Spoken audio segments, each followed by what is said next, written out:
Hello guys, আসসালামু আলাইকুম guys, আশা করি সবাই ভালো আছেন। এখন আসি হচ্ছে আমরা বৃষ্টির মধ্যে, কি অবস্থা গাইজ দেখেন, সব দেখি মাথায় নষ্ট গাইজ, মানে কি বলবো, এরকম তো অবস্থা গাইজ।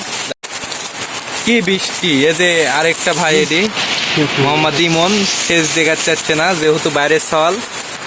জিরাফ থেকে আইছে, জিরাফ না আমেরিকা, বালুচর থেকে আইছে। আর এটা হচ্ছে আইছে হচ্ছে জাফলং থেকে মোহাম্মদ সাকিব, বাংলার নায়ক। নেক্সট টাইম সাকিবের জায়গাটা এই ছেড়েই দখল করবে। আপনারা সবাই মাথার দেখেন, আর একটা করে লাইক, একটা করে কমেন্ট, একটা করে সাবস্ক্রাইব মারি দেন, ধাপ ধুপ করি যা আছে কপালে। এদের গাড়িটা কি সুন্দর ভাবে ভিজতেছে গাইজ। আর বাগানদার অবস্থা দেখছেন কি, বাগানের কি অবস্থা। আমরা বহু পথ যাব, এই রাস্তাটা চিনতে পারতেছেন কি আপনারা? এটা হচ্ছে ইন্ডিয়ার বর্ডারের রাস্তা। আমরা এখন ইন্ডিয়ার বর্ডারে যাচ্ছি আর কি গাইজ। হ্যাঁ, বর্ডারের কাছেই তো যাচ্ছি, তাই না? কোনটা? দাঁড়া 1 মিনিট হয়ে